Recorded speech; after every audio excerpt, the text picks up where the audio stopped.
నుంచి బొంబాయి వెళ్ళిపోయి రకరకాల కూతలకు వస్తున్నాడు. వాడికి కుయ్యటం తప్ప పని రావట్లా.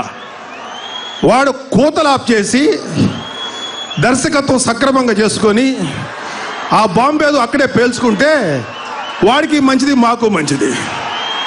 వాడు ఇక్కడికి వచ్చి చిరంజీవి గారి సినిమా ఎలా ఉండాలి, చిరంజీవి గారు ఎలా యాక్ట్ చేయాలి అని మాట్లాడటం, ఇలాంటి అక్కుపక్షి పనికి మాలిన సన్నాసి కూసే కూతలు మాకు ఏం కావు.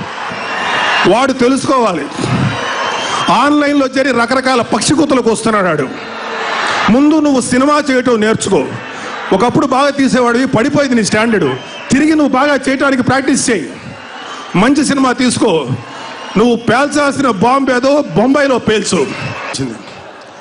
ప్రతి వాడికి మెగా ఫ్యామిలీ మీదో మెగా స్టార్ మీదే చూపుంటుంది.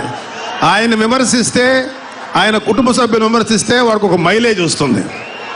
మేము ఇలాంటి విమర్శలు ఏవి పట్టించుకోం.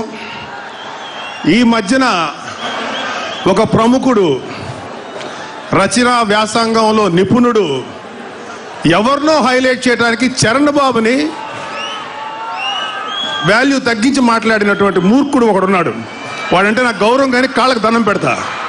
కానీ వాడొక మూర్ఖుడు, మంచి రచయితే కానీ వాడికి కామన్ సెన్సు ఏమీ లేదు. కానీ వాడు వ్యక్తిత్వ వికాసం కోర్సులు చెప్తుంటాడు అందరికీ. వాడికి ఫస్ట్ వ్యక్తిత్వ వికాసం నేర్చుకోవాలి. వాడు నేర్చుకున్న తర్వాత అప్పుడు చేయాలి తప్ప మనం వ్యక్తిత్వ వికాసం కోర్సులు చేస్తున్నాం అని చెప్పి ఇంకొక వ్యక్తులను లేకపోతే ఇంకొక ప్రముఖులను అండర్మైన్ చేసేటువంటి కుసంస్కారం వాడిది. ఈ సందర్భంగా వాడికి అర్థమవుతుంది. మీకు ఎవరికి అర్థం కాకపోవచ్చు, నేను ఎవరికైతే చెప్పినా వాడికి అర్థమవుతుంది. వాడు తెలుసుకోవాలి.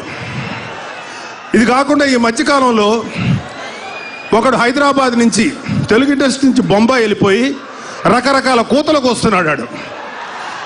వాడికి కుయ్యటం తప్ప పని రావట్లా. వాడు కూతలు ఆఫ్ చేసి దర్శకత్వం సక్రమంగా చేసుకొని ఆ బాంబేదో అక్కడే పేల్చుకుంటే వాడికి మంచిది, మాకు మంచిది. వాడు ఇక్కడికి వచ్చి చిరంజీవి గారి సినిమా ఎలా ఉండాలి, చిరంజీవి గారు ఎలా యాక్ట్ చేయాలి అని మాట్లాడటం, ఇలాంటి అక్కుపక్షి పనికి మాలిన సన్నాసి కూసే కూతలు మాకు ఏం కావు. వాడు తెలుసుకోవాలి, ఆన్లైన్లో చేరి రకరకాల పక్షి కూతలకు వస్తున్నాడు. ముందు నువ్వు సినిమా చేయటం నేర్చుకో. ఒకప్పుడు బాగా తీసేవాడివి, పడిపోయింది నీ స్టాండర్డు. తిరిగి నువ్వు బాగా చేయటానికి ప్రాక్టీస్ చేయి. మంచి సినిమా తీసుకో.